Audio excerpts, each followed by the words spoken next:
Hey everybody, welcome back to On Stage, Off Stage. I'm your host, George Sapio, and this is episode number 202, June of 2026.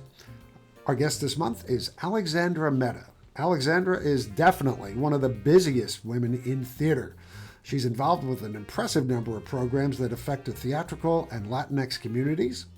The Latinx Theater Commons recently presented her with the 2025 Diane Rodriguez Teatrista Award. The Diane, as it's known, is the award dedicated to an individual working in the theater field who is committed to increasing Latinx representation across disciplines. So I came across an article in HowlRound, which featured you as the recipient of the Diane Rodriguez Teatrista Award. Now, I've also read that the competition was pretty stiff. The award's been around for 4 years, and there were a lot of nominations, but you were unanimously selected.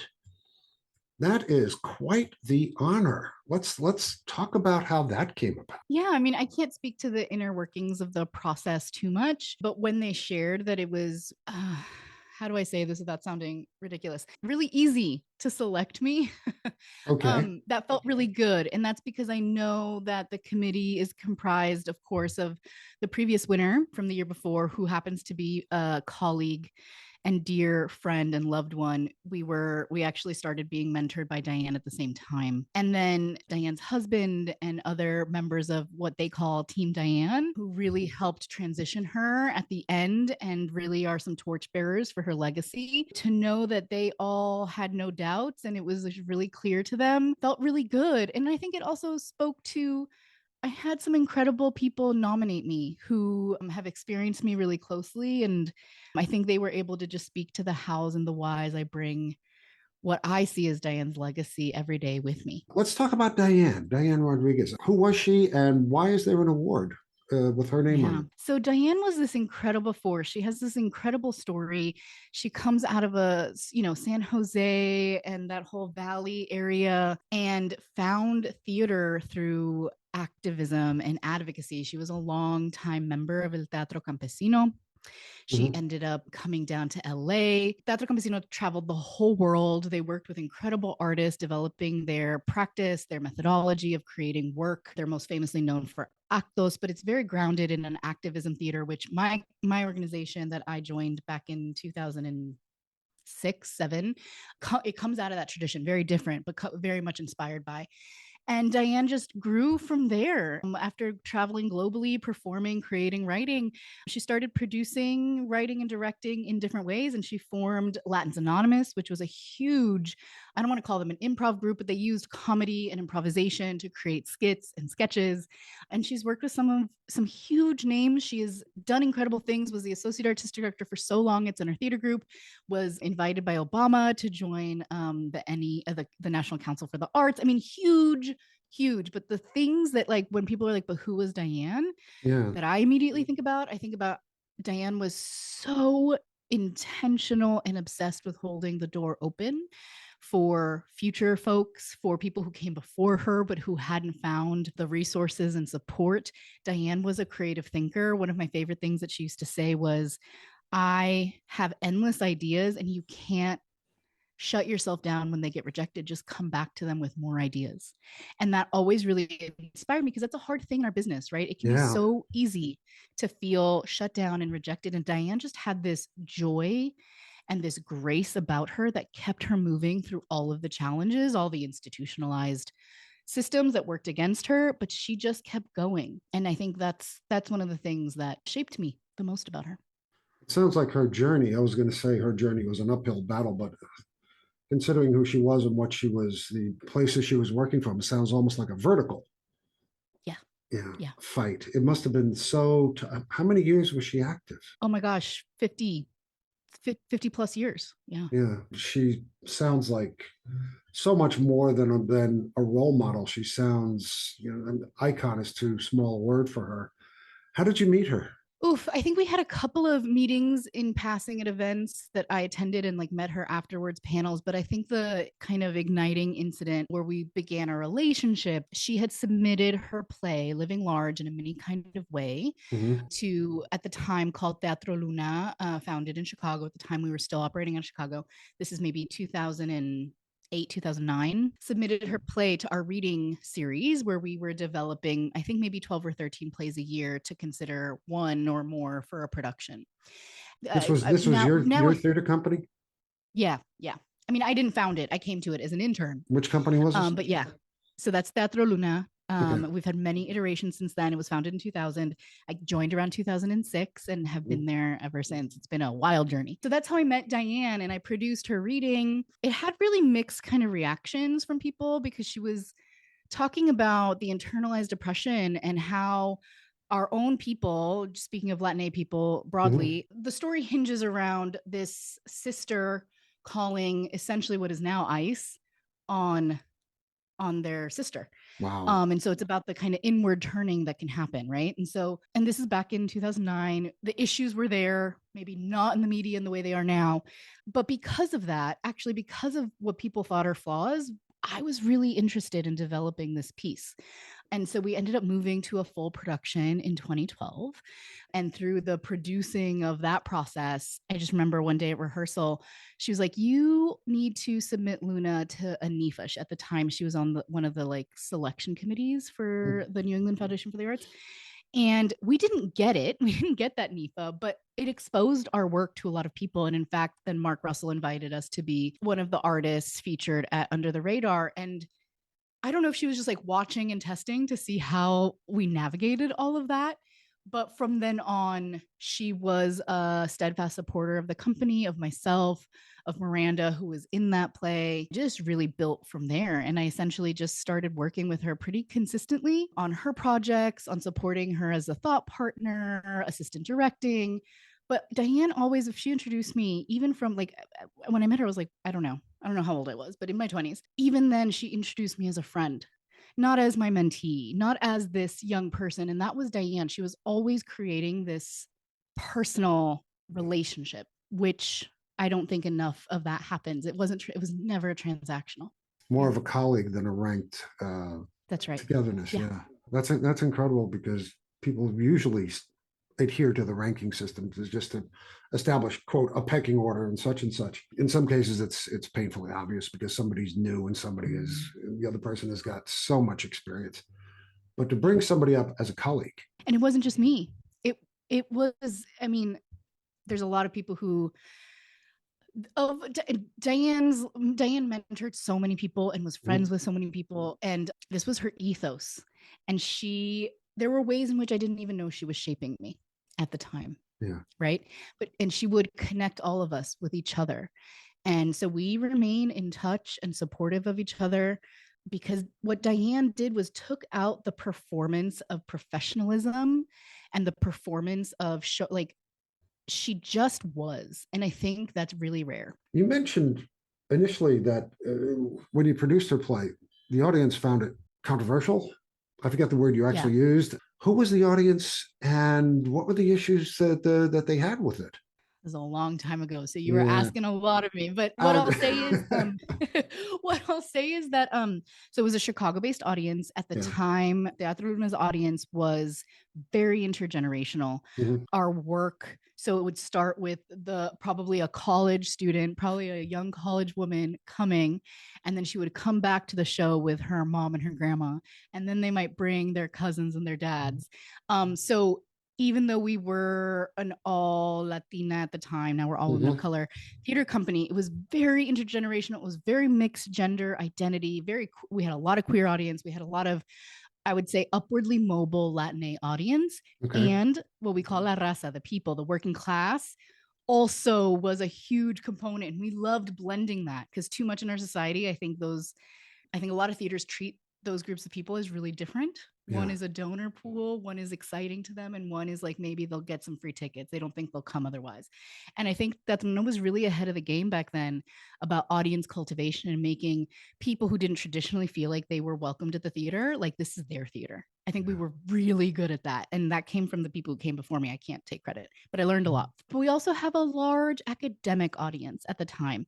And it was really from a lot of academics. I'm not going to say the name of the one who just came to my mind, but they were like, what is this? This is anti-Latin A, right? And they could not, they couldn't hold a complex conversation where we can talk about what's wrong in our communities, our internal stuff. Like that's actually really important. It's not all the fault of the system or of white people, right? What are the ways in which we are warring against each other, right? So today you can think about it in the conversation of like the way language is such a part of like how you prove you're belonging to this ethnicity. There are many ways in which we gatekeep our own kind of selves.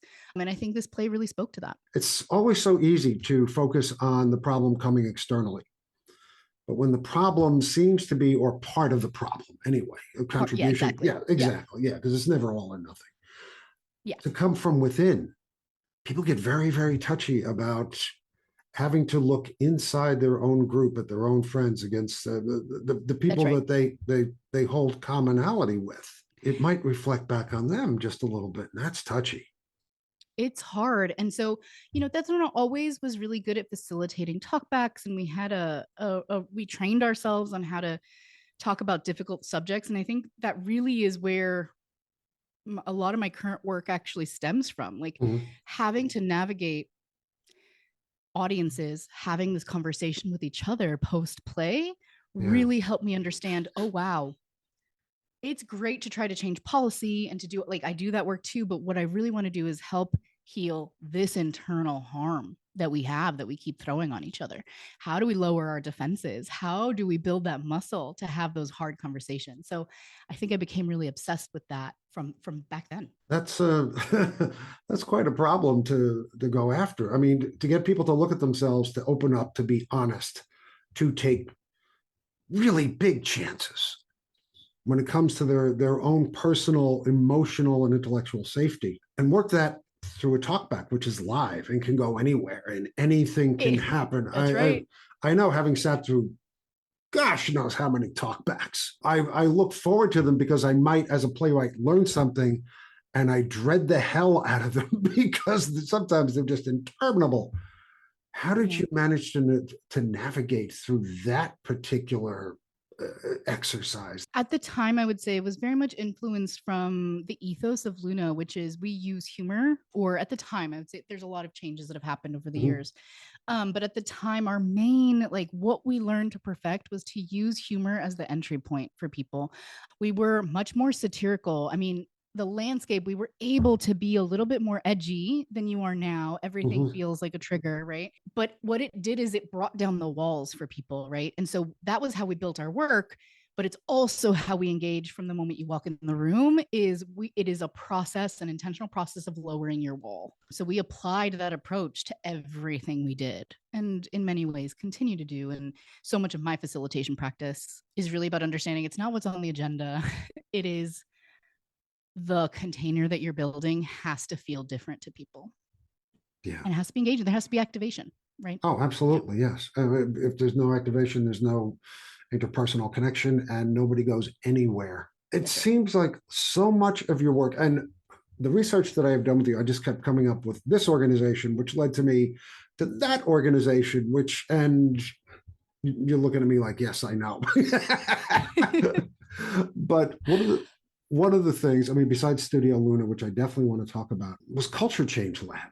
I started looking into that, and I thought, this is so complex and such a big thing to even think about managing. As it says, you're building hybrid engagement structures for deeply embedded facilitation training and anti-racism practices. And breaking that down into normal English, it just unleashes paragraphs of how you operate and what your goals are and how you manage to deal with people's identities and fears and such like that. Can you talk about that a bit? Yeah, and it's just an interesting time to do this. So like we are about to do a new website because the language has changed now since when we wrote it and what it means to Mm-hmm. people and what it incites. But what I'll talk about rather than language is like the fundamental underbelly of what we believe and what we do. It all really started with this notion of I'm obsessed with laboratories. So All in right. my artistic practice, Studio Luna, we do 1, 2, or 3 week intensive several times a year with different bodies, with the ensemble, with artists we're helping develop. But this idea of what happens when you go into an intensive, what does that mean? It means I am completely dedicating to this moment. It's going to be hard. We're going to generate, we're going to conflict, we're going to ideate, we're going to brainstorm. And so there was something so powerful about the way in which I started structuring those intensives to be part prompt based, part somatic, part exploratory. And the way I was seeing people expand their artistic capacity for imagination, Mm-hmm. there was something I grabbed onto there and I was like, wait, there is a way to turn this practice into one for the spaces I'm in facilitating and everything. So I started just playing with that and like, what would that look like? Not with a room of artists, but with a room of people, administrators, managers, leaders who are really resistant to woo woo, really resistant to like activities. Yeah. I was like, but if I force them, what will it do? And so, did a lot of stuff before I formed Culture Change Lab, trying to figure out those modalities. And at the time, this is before the pandemic, Luna was already working remotely with artists. So we had to figure out how to use the virtual tools to generate art and to rehearse. So we were already in a multi-year kind of figuring that out because we had started in LA and we had multiple, like we had people everywhere. So we had to figure Mm-hmm. that out. Our composer was here and or whatever. My point in saying that is I was primed. The pandemic hit and George Floyd was murdered Yep. and these lists started coming out in the theaters. And the work I was doing really quietly, freelance facilitating, had built enough where some people were recommending me to come into these rooms in these big spaces where they were fighting about whether they're going to make a statement. What do they do? Everybody's telling them they have to get training. And I was primed to kind of come in and say, you can go a very traditional route, or we can come and use an artistic practice of all artistic creators who are also facilitators. And we can come in and we can support you. And here's what we're going to do. We're going to really look at values. We're going to develop your values. We do trainings. We do DEI. We go back to the history, all of that stuff. But at the fundamental part of it, I was like, your people don't know each other. Your people don't want to talk to each other. And we haven't developed vulnerability. And some of these CEOs were looking at me like I was crazy. But I knew I was really steadfast. Like these practices that work in the rehearsal room can be translated here. So I became very obsessed with the laboratory, and it felt interesting for people to be like, oh, we're going into a lab process. Yes, a learning space, right? We can stretch our capacity. So let me wind up because I'm going on because I could talk about it forever. But that's the basis of what we do. We shape and tailor to whoever and whatever the problem is. But we think about it's always building the muscle for vulnerability because that's how we soften and take the problems head on. Yeah. That's incredible. I mean, there's just so much that you haven't even gotten into unpacking about the project of what you're doing. Reaching out to strangers, reaching out to people who are not of your culture, who are not of your mindset, who are not of your beliefs. And I'm not saying people who are anti whatever it is you are, just people who are different. And That's right. coming to an understanding and appreciation, that to me is what theater should be about. Because yes, me too. it seems to me more of an artistic endeavor than just about anything else. We try harder to engage people and teach them something about a situation. I mean, a theater work is about somebody makes a mistake. All right, something happens, and somebody's world is completely overturned. That's right. And they have to navigate through this. And the people in the audience watch this person make choices. Yes. For good and for bad. Exactly. And they form opinions, you know? It's, go ahead. Yes. Oh, no, I'm sorry. I interrupted you, but I was going to say, if I had to like translate the vocabulary directly, often I'm thinking about the inciting incident for a piece. Yeah. And what happens when we go into these facilitations or these labs is people think they know what the inciting incident was. And it never was that insight. It was something over here, multiple things, and building like that takes time to even build that understanding. What happened here? What happened here that Yeah. now we're in crisis, right? What Mm-hmm. happened here that now the trust is so low? Yeah. Yeah. Discovery is can be painful. It's frequently painful.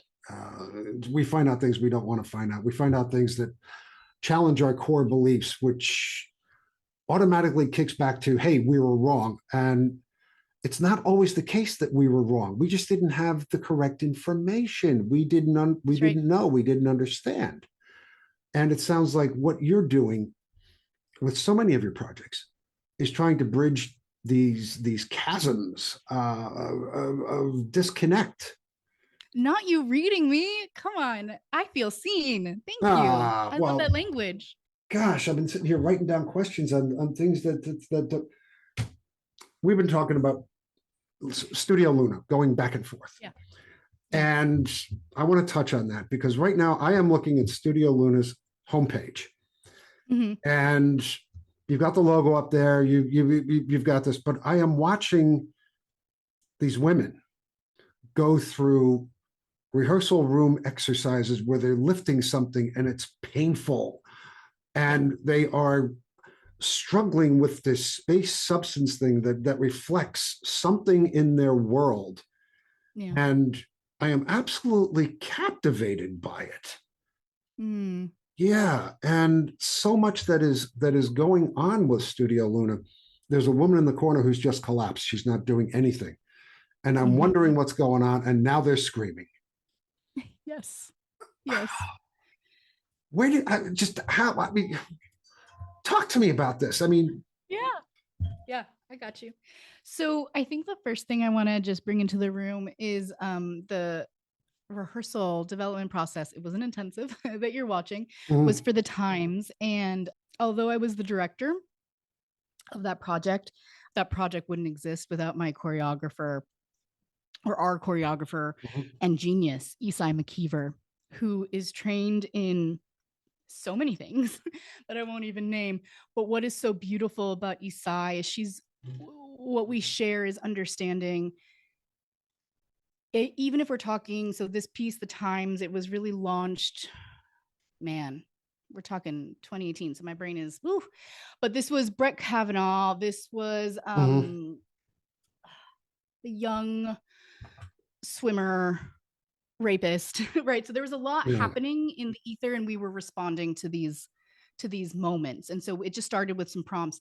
But Isai and I always know we might be talking about a global, local event or happening, but how do we get the people who are generating, ensemble devising this piece to bring their own essence and their own experiences to it? And so I think the big change from what I call old Luna, OG Luna to now Luna is in OG Luna, it was sketch, satirical pieces, Mhm. always starting with writing. We do share that. Our process starts with writing, but we moved into a much more physical, high level, physical kind of work.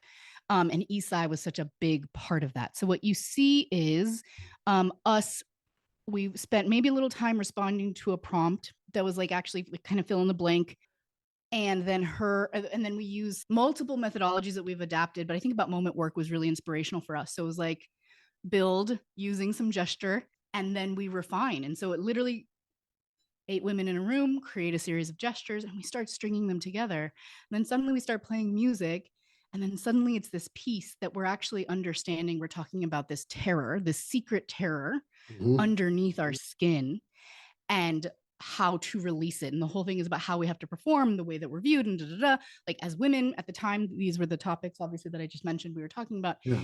And understanding the editing process is what's important to our work. So at the end of the day, that scream became a model for instead of using 10 pages of an essay to talk about women's rights, that scream does it all. I don't have to tell you, and the audience will know. Yeah. So that was our work, was a discovery of distillation. Yeah. That's incredible. It's theater people will totally understand what's going on in this video, Yeah. and they will Yeah. understand what you do.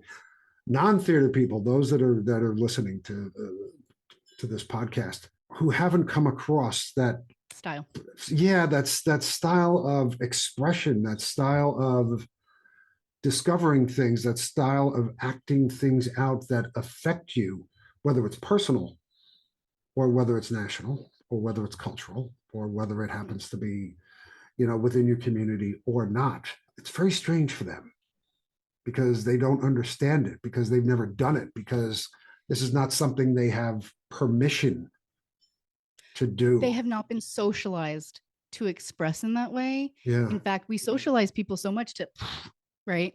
And so I hear you. It might feel foreign. It might not be there might be friction when they first encounter it, but I can say our predominant audience is not an elite theater going audience, Right. and they find their ways to tap into it because it does. So we use music a lot. Like we give people guardrails along the way, even when we get super experimental. I think people find themselves represented in one way or another in the work. And that has been a powerful learning, to not be scared to push an audience to experience something different, but allow them to come on the journey.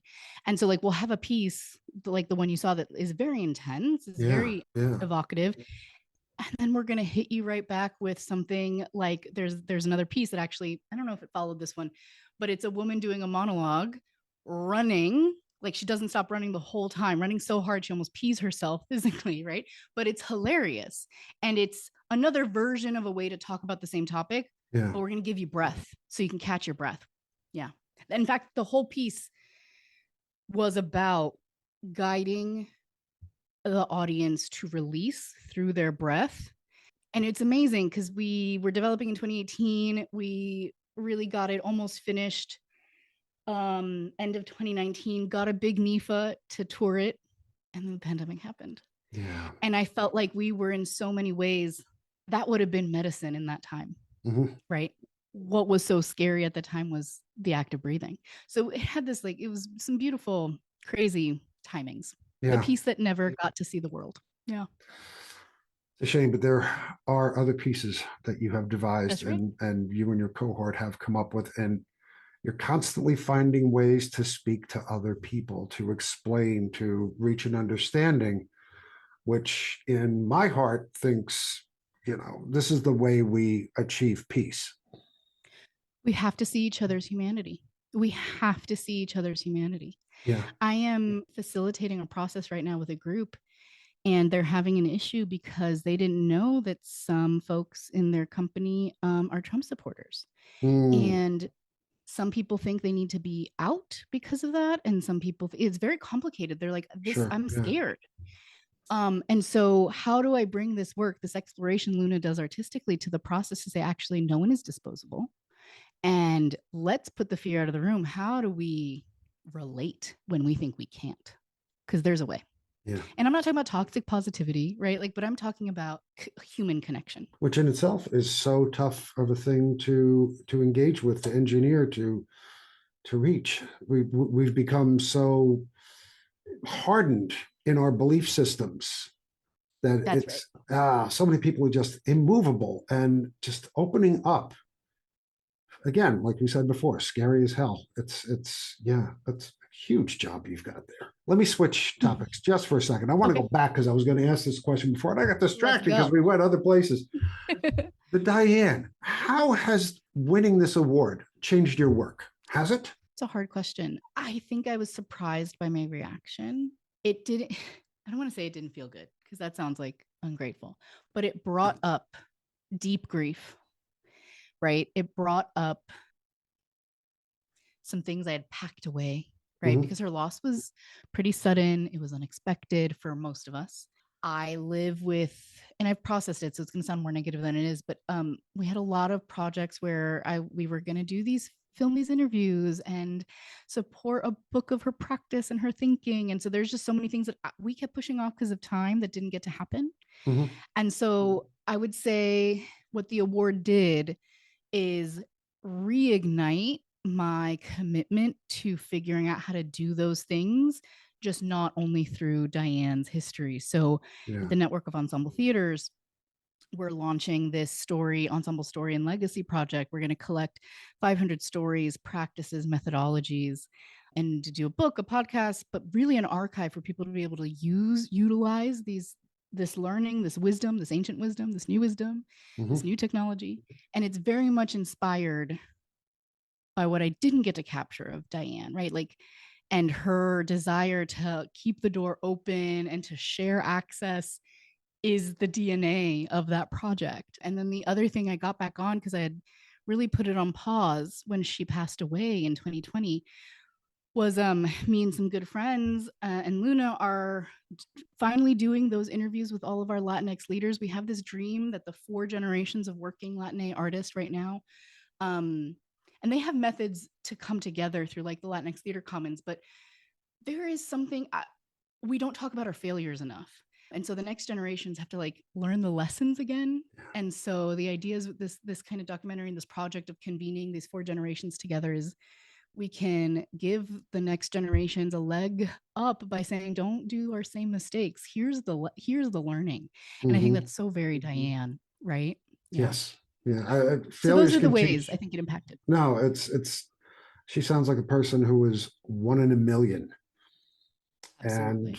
And to be affected by a person that to know somebody like that is the chance of a lifetime in a sense, because they are so rare, people who just carry their message and leave a legacy of positive intent, positive change.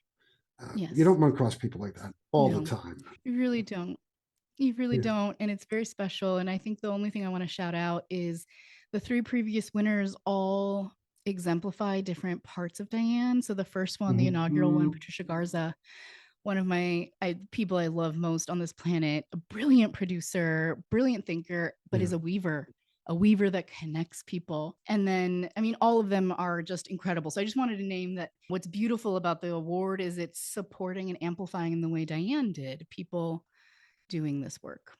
Yeah, it's incredible. And you're continuing that work too, which is wonderful. Again, like I said, when I was doing my research, I came up with so much of this stuff that you're doing here that I doubt you ever sleep or find time to eat or whatever it happens to be. But you're also impact director for the National New Play Network. What, you had a spare hour somewhere? It was a 2-year appointment. It actually just recently ended, but I continue my work with them in many ways. I'm a core member, Luna's a core member theater. I'm actually very late on a report that was due my final impact report that was due last year. We're not going to tell anyone. Yeah, it's fine. But and in fact, I was just in New York. They had a little convening on that brought together a bunch of new play producers and some academic institutions, and there's some really exciting work happening there. So I remain involved, just no longer with the title, but hopefully it comes back.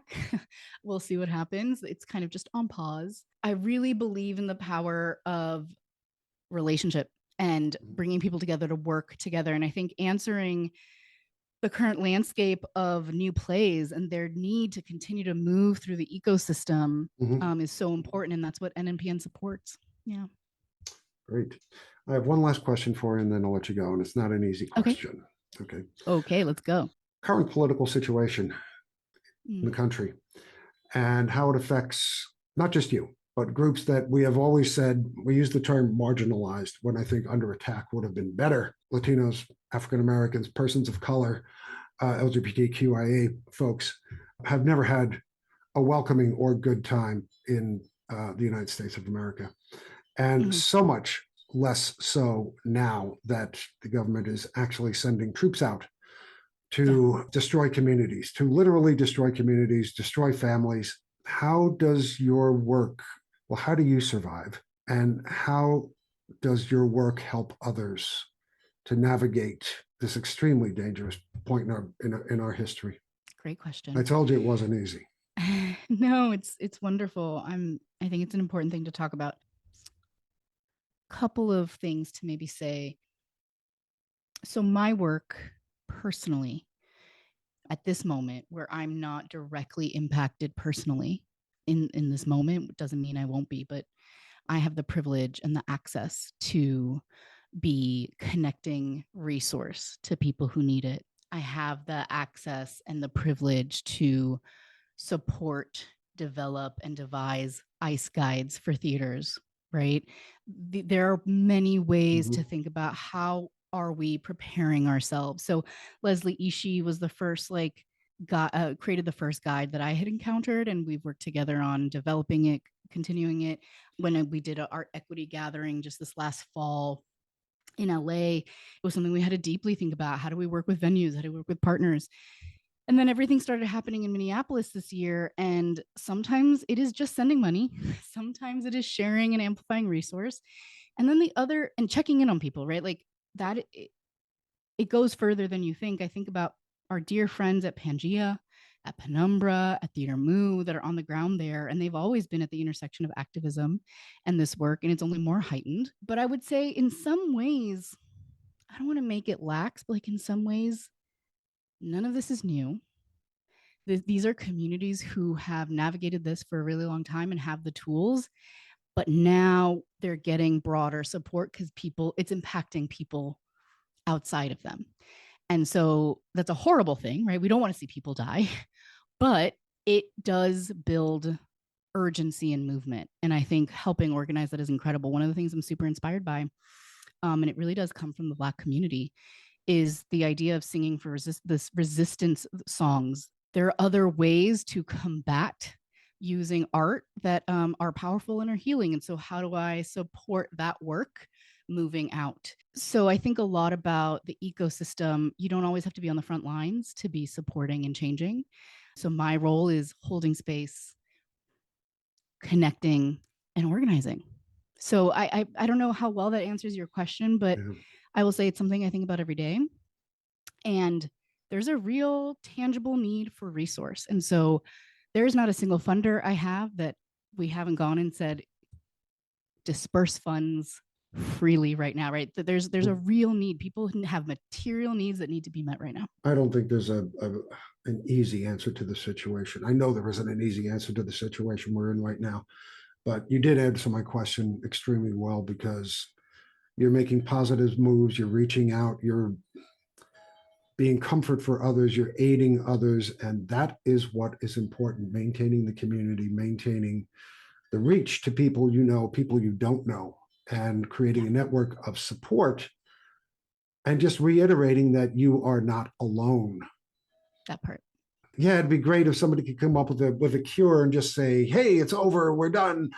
Not going to happen. But it's the little steps that you and folks like you make every day, which will turn the tide on this. And I believe that, yeah. Will bring us not to where we were. God knows we don't want to go back to where we were, because that's just ridiculous. Right. There's a new future. Yes. That we haven't even imagined yet, that we need to build towards. Absolutely. And it can be better. Alexandra Meda, thank you so much for taking your time to come talk with me and tell us all about the amazingly wonderful things that you do for the community and for theater and for the future. Yeah. Be well, be safe, keep working, get some sleep, have some, take some time for yourself. I will. And I appreciate you. Yeah, be well. Hey kids, thanks for listening to Onstage Offstage. Onstage Offstage is produced monthly, and all of our shows can be found at onstageoffstage.org, and also on Podbean, Apple Podcasts, Spotify, iHeart, and Google Podcasts. If you enjoy what we do, please recommend us to your friends. Don't forget to like us on Facebook and follow us on Twitter at OnOffStage. And if you are a theater artist with an upcoming project or interest, or know of someone in the theater world who'd make good chat, by all means, send us a note at onstageoffstagepodcast@gmail.com. Our theme music is Don't Worry, Be Frappy by the composer Max Dickinson. You can find a lot more of Max's magnificent music on SoundCloud. I'm George Sapio. Thanks once again for listening, and please be kind to those with whom we share this rock. And as always, happy theatering to all of you.